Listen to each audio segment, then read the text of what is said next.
and welcome to Clear Presents iStyle Nothing to Hide. আমি খন্দকার এমদাদুল হক।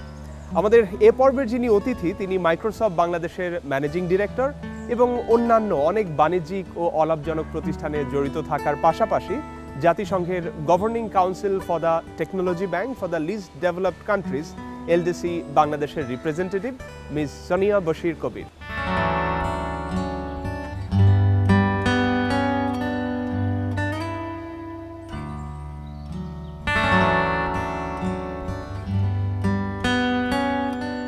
Sonia, we are very excited to have you here in iStyle.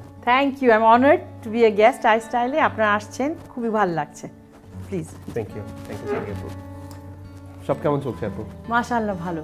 বছরটা ভালোভাবেই শুরু হলো। আপনার ছোটবেলার ব্যাপারে জানতে চাই। ছোটবেলা কেমন ছিলেন? ছোটবেলা আমি না দুই ভাইয়ের সাথে বড় হয়েছি, সো আমি মানে পুরা টম বয় শব্দটা যদি ব্যবহার করতে পারি আমি একদম টম বয়। না সেটা মনে এখনো বোঝা যায় একটু। আর আমি মানে ওই খেলাধুলার জগতেই আমি বড় হয়েছি। আমি আমার ভাইদের সাথে খেলতাম। এমন সময় হয়েছে যে আমি ব্যাডমিন্টন কোর্টে ফুটবল নিয়ে ভলিবল খেলেছি ভাইদের সাথে। আপনি তো ন্যাশনাল টিমে খেলতেন, খেলাধুলার কথা যেহেতু চলে আসলো। হ্যাঁ, আমি প্রথমে 3-4 বছর আবাহনীর জন্য ভলিবল খেললাম, তারপরে আমাদের কয়েকজন মেয়েকে সিলেক্ট করে ন্যাশনাল টিমে গেলাম, সো আমি ন্যাশনাল টিমে খেলেছি। আর প্রথম ক্রিকেট মহিলার দল যেটা ছিল আবাহনী মাঠে উইমেন স্পোর্টস কমপ্লেক্স, ওখানে আমাদের টিমটা গড়লো, আবাহনীর সাথে আমি খেলেছি। স্কুল কোনটা ছিল? School green Herald. গ্রিন হেরাল্ডে ও লেভেল করেছেন? হ্যাঁ, সো গ্রিন হেরাল্ডে ছিল সিনিয়র কেমব্রিজ। হ্যাঁ, সিনিয়র কেমব্রিজ করে আমি ভিকারুন্নিসা কলেজে গেলাম। আপনি যখন গ্রিন হেরাল্ডে পড়তেন, ভাইয়া যে এতেশাম ভাই তো সেন্ট জোসেফের ছিল। জি জি। পরিচয় কি ওখানেই হয়েছিল? দেওয়াল টপকে কি আপনারা দেখা করতেন? না, এরকম কোনো ইন্টারেস্টিং নাই কাহিনী। আমারটা পুরো অ্যারেঞ্জড ম্যারেজ। মানে আমি আমার বরকে চিনতামই না, যদিও গ্রিন হেরাল্ড আর Saint Joseph same wall, but ওই বল টপকানোটা আনফর্চুনেটলি হয় না। আমার জাস্ট ইন্টারমিডিয়েট হয়ে শেষ হলো, তো আমার আম্মা বললো না তুমি জাস্ট দেখে আসো, আমাদেরকে রিকোয়েস্ট করেছে আমাদের সম্মানটা রাখো দেখে। অনেক বছর হলো ভাইয়ার সাথে। এই যে একটা সাকসেসফুল বিয়ে কিংবা হ্যাপি কনজুগাল লাইফ, এটার সিক্রেটটা কি সোনিয়া? সবচেয়ে প্রথমে হচ্ছে রেসপেক্ট। ওইটা না থাকলে অন্য কিছু থাকবে না, ওটা একটা পিলার, ওটা একটা ফাউন্ডেশন। আর সেকেন্ড হচ্ছে ট্রাস্ট। এই দুটো থাকলে কিন্তু বাকি সব হয়ে যায়। পরে ভিকারুন্নিসা থেকে পড়ে আপনি কোথায় গেলেন আপু? তারপরে আমি ক্যালিফোর্নিয়া, আমার বড় যখন বিয়ে হলো উনি জাস্ট চাকরি শুরু করেছেন, সো আমি ওখানেই আমার আন্ডার গ্র্যাজুয়েট ডিগ্রি করেছি, আমার ব্যাচেলর অফ সায়েন্স। তারপরে আমি ওখানে কিছু বছর চাকরি করে আমি আমার MBA করলাম। আর আরেকটা মজার ঘটনা হচ্ছে যে আমার 2টা ডিগ্রির সাথে আমার কিন্তু 2টা বাচ্চাও হয়েছে। আপনি যদি জিজ্ঞেস করেন আমার জীবনে অ্যাচিভমেন্টটা কী, যে আমি বলবো যে এটাই আমার অ্যাচিভমেন্ট, আর কিছু নাই। যে আমি পেরেছি চাকরিও করতে, পড়াশোনা এবং বাচ্চা। আপনার বাচ্চাদের ব্যাপারে কিছু বলেন? হ্যাঁ, আমার এক ছেলে এক মেয়ে। আমার ছেলে বড়, ও আর দুজনেই নিউ ইয়র্কে থাকে। আমার ছেলে এখন চাকরি করছে আর আমার মেয়ে পড়ছে। আপু, আমেরিকাতে তো আপনি লম্বা সময় ছিলেন, 20 বছর। How was the experience, everything? আমেরিকায় সবই কিছু আছে কিন্তু তাও মনে হয় কিছু নাই।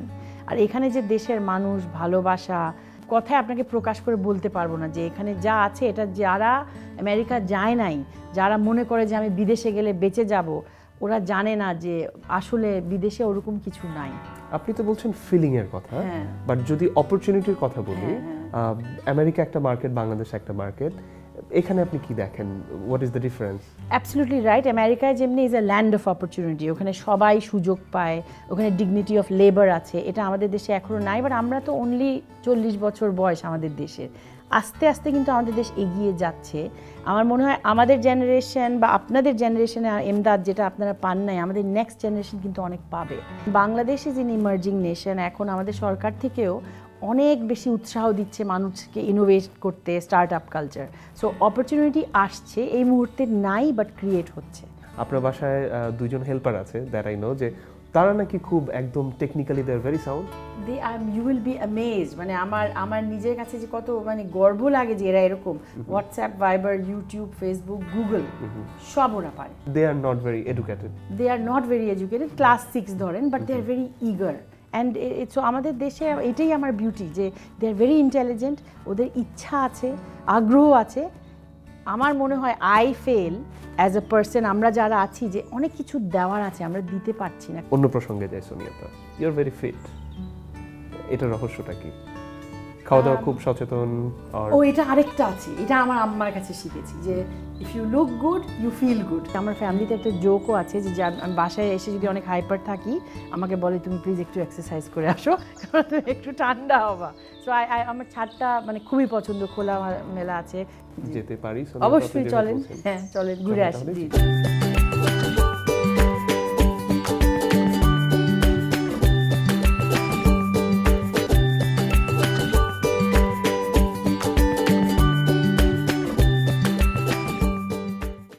আমি ওনাকে প্রায় 10 বছরেরও বেশি সময় ধরে চিনি। প্রথম থেকেই ওনাকে যখন মিট করি আমার মনে হচ্ছিল she is very different from others. প্রত্যেক সময় যখনই কোনো প্রবলেম নিয়ে যদি ওনার সাথে আলাপ করি সবসময় she is trying to give you solution. আর আরেকটা জিনিস হয়তো অডিয়েন্সরা জানে না, সেটা হলো শি ইজ ভেরি অ্যাডভেঞ্চারাস। আমরা ব্রাজিলে গেছি ওয়ার্ল্ড কাপ দেখতে, ফ্রেন্ডসরা মিলে, শি ওয়াজ দেয়ার। আমের উনি বলছে চলেন আমরা ওই ব্রাজিলের একদম একটা হাইয়েস্ট পয়েন্ট আছে, ওখান থেকে আমরা গ্লাইড করবো, হ্যাঁ ইয়েতে। So these are the things that we share. Professionally আমরা ওনাকে দেখি, but as a mother, as a sister, হ্যাঁ, and as a wife she is excellent. মানে বলে না allrounder, she is exactly that, and I really respect her and admire her.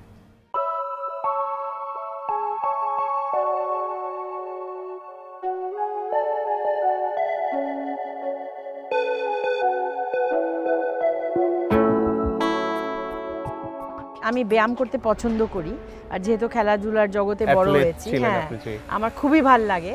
So আমি দৌড়াতে পছন্দ করি, আমি যোগা পছন্দ করি, আর যখনই টাইম পাই গলফ কোর্সে। I think is very important is that mentally fit বা মেন্টাল ওয়েলবিং। বুঝছেন, আজকে আমাদের জীবনে এত স্ট্রেস, ছোট বাচ্চাদেরও দেখি সবার এত স্ট্রেস যে আমরা নিজের মাইন্ডটাকে কিন্তু রেস্ট দিচ্ছি না, আমরা শুধু চার্ন করছি। মেডিটেশন আর যোগা এই জন্য পছন্দ করি যে আমাকে এটা শিখিয়েছে to slow down, to appreciate life and to think positive. এই পজিটিভ থিঙ্কিংটা আমার মনে হয় আমাদের সবার জীবনে একটু আনা উচিত।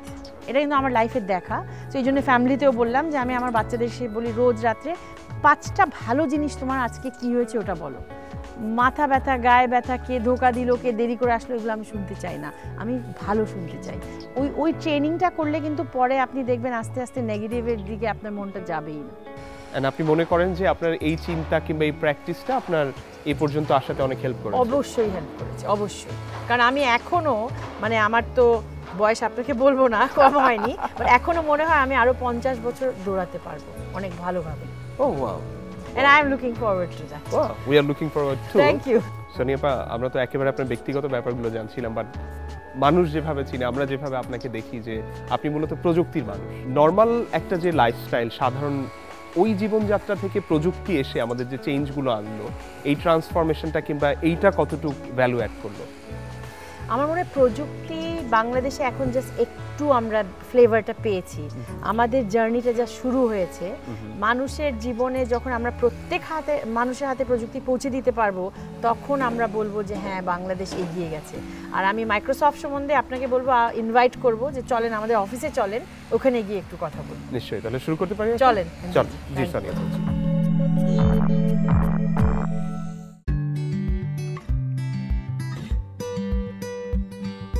আইস্টাইল সৌজন্যে ক্লিয়ার।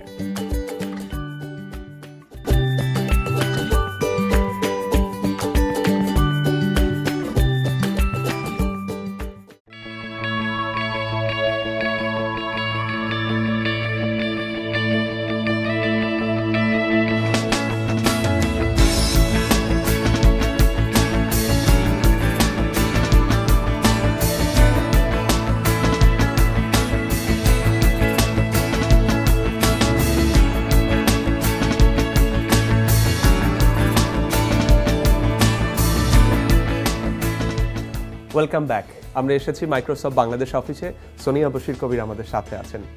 সোনিয়া আপা, আপনি ডেলের কান্ট্রি ম্যানেজার ছিলেন, বাংলাদেশের মাইক্রোসফটের ফার্স্ট বাংলাদেশি এমডি।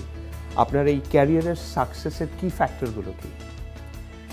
ছোটোকাল থেকে না আমি চ্যালেঞ্জ নিতে খুব পছন্দ করতাম, ওই খেলাধুলার জগতেও যেটা ছিল। তো আমার মনে হতো যে আমি এমন একটা প্রফেশনে যাব যেখানে বেশি ফিমেল পপুলেশন যায় না। সো প্রযুক্তি এরকম ছিল। সো আমি যেহেতু টেকনোলজিতে ছিলাম, আর এখন উইমেন লিডারশিপ ওয়ার্ল্ড ওয়াইড কিন্তু প্রত্যেক ফিল্ডে কম, টেকনোলজিতে আর একটু বেশি কম। সো আমার মনে হয় that has been an advantage for me. So ওইটা আপনি মনে করছেন যে একটা অ্যাডেড বেনিফিট হিসেবে মনে হচ্ছে আমার, কারণ আমার competition from females is very less and I compete with men which I like to do. Oh great great. Microsoft বাংলাদেশে বিজনেস শুরু করলো 2004 সাল থেকে। এই সময়ের ভেতর কিন্তু প্রযুক্তির দিক থেকে বাংলাদেশ অনেক ট্রান্সফরমেশনের ভেতর দিয়ে এসেছে, এখনও যাচ্ছে। এই বাংলাদেশের সাকসেসফুল জার্নিতে মাইক্রোসফটের কি কোনো ভূমিকা আছে? 10 বছরের বেশি মাইক্রোসফট বাংলাদেশে আছে, কিন্তু একটা ফ্রেজ আছে, শুনেছেন কিনা জানি না, যে culture eats strategy for breakfast. এর মানে হচ্ছে যে Microsoft is a US company, United স্টেটসে বসে ওরা একটা স্ট্র্যাটেজি ফর্মুলেট করে বলে execute in all countries. What works for United States may not work for Bangladesh. So এই শিক্ষাটা আমাদের একটু টাইম লেগেছে, কিন্তু এখন আমরা বুঝেছি যে বাংলাদেশের মানুষ, বাংলাদেশ অ্যাজ এ নেশন, আমাদের আবেগ, আমাদের অনুভূতি, আমাদের চাহিদা, এগুলা কি, আমাদের কালচারটা কি, ওটা জেনে ওটার নিচে স্ট্র্যাটেজি বসাতে হবে। Strategy cannot rule culture. So ওই পরিপ্রেক্ষিতে আমরা এখন যখন বুঝেছি যে কি লাগবে, আমরা কিন্তু এখন অনেক রিসেপটিভ অডিয়েন্স পাচ্ছি from the government and private sector and consumer about Microsoft.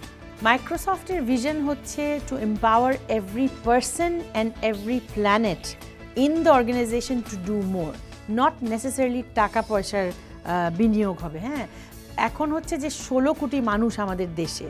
আমাদের সিইও যে সাচিয়া নাদেলা, উনি আমাকে নিজে বলেছেন যে আমি 10টা কান্ট্রি ওয়াচ করছি, ওটার মধ্যে তোমাদের দেশ একটা। তো আই এম ভেরি প্রাউড যে এটা হয়েছে। বাট এত মানুষ, কারণ data is the new currency. Mobile phone penetration এখন 12 কোটি মানুষের হাতে। So imagine what happens when smartphone takes over feature phone. সবাই ডেটা ইউজ করবে।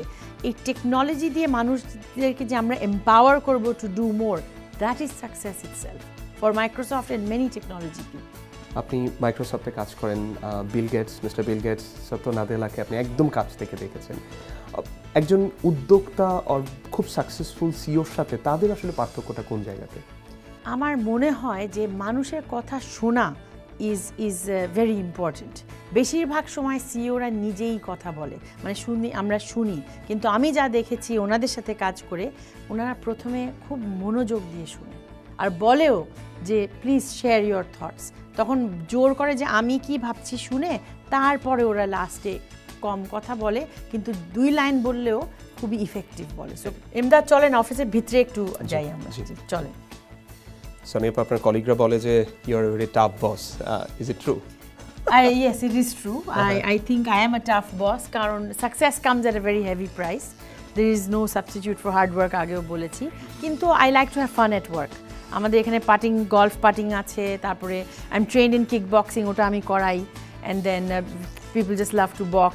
আরেকটা হচ্ছে যে আমরা ডার্ট বোর্ড আছে, মিউজিক, এগুলো করি ফর ফান। জাতিসংঘের টেকনোলজি ব্যাংক, যেটা ওটার গভর্নিং কাউন্সিলের লিস্ট ডেভেলপড কান্ট্রিজ 10 জনের ভেতরে সোনিয়া বশির কবির আপনি একজন আছেন, এবং বাংলাদেশকে আপনি কোন জায়গায় দেখতে চান? সো বাংলাদেশে এখন লিস্ট ডেভেলপ কান্ট্রিজ চেয়ারই বাংলাদেশ হচ্ছে।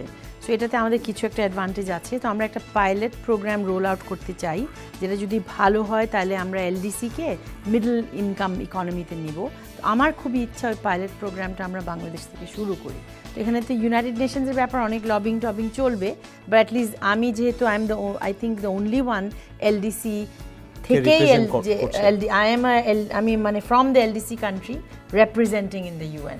সো আমার ইচ্ছা ওই পাইলট প্রজেক্টটা বাংলাদেশে হবে।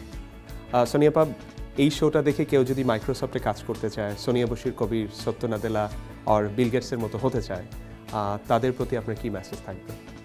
যারা মাইক্রোসফটে চান, যে আসতে চান বা কাজ করতে চান, আমি বলবো please knock us on Facebook. আমি নিজে আমন্ত্রণ জানিয়ে ওদের সাথে বসে গল্প করব।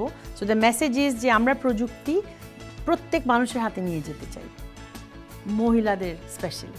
কেউ যদি আপনার মতো সিইও হতে চান কিংবা সত্য নাদেলা, বিল গেটস হতে চান, তার প্রতি আপনার কি মেসেজ থাকবে? আমার মেসেজ হবে যে স্বপ্ন অবশ্যই বড় দেখবেন, আত্মসম্মান, আত্মবিশ্বাস রাখবেন। আর এখন সাচিয়া নাদেলা কিন্তু ইন্ডিয়ান ব্যাকগ্রাউন্ডে সে হেড করছে মাইক্রোসফট। সুন্দর পিচাই গুগল ইন্ডিয়ান ব্যাকগ্রাউন্ড। আমার খুবই আশা যে বাংলাদেশ থেকে এরকম একজন আসবে যে এক টেকনোলজি কোম্পানি লিড করবে, and I am waiting for that day. So please তাড়াতাড়ি আমরা চাই যে আমাদের সাথে আসুন, মিশুন, আমরা কি করতে পারি একসাথে দেখব। আমরাও সেরকমই প্রত্যাশা করি। সোনিয়া বশির কবির, আপনাকে অনেক ধন্যবাদ, আপনি আমাদের অনেক সময় দিয়েছেন। থ্যাংক ইউ এমদাদ, আই স্টাইলের সাথে ইন্টারভিউ করে আমার খুবই মজা লেগেছে। Thank you. পরের পর্বে অন্য কোনো অতিথিকে নিয়ে দেখা হবে, তার নিজের স্টাইল, কাজের স্টাইল নিয়ে কথা বলবো আমরা। And until I see you again in next week, I wish you a very good week. Good by.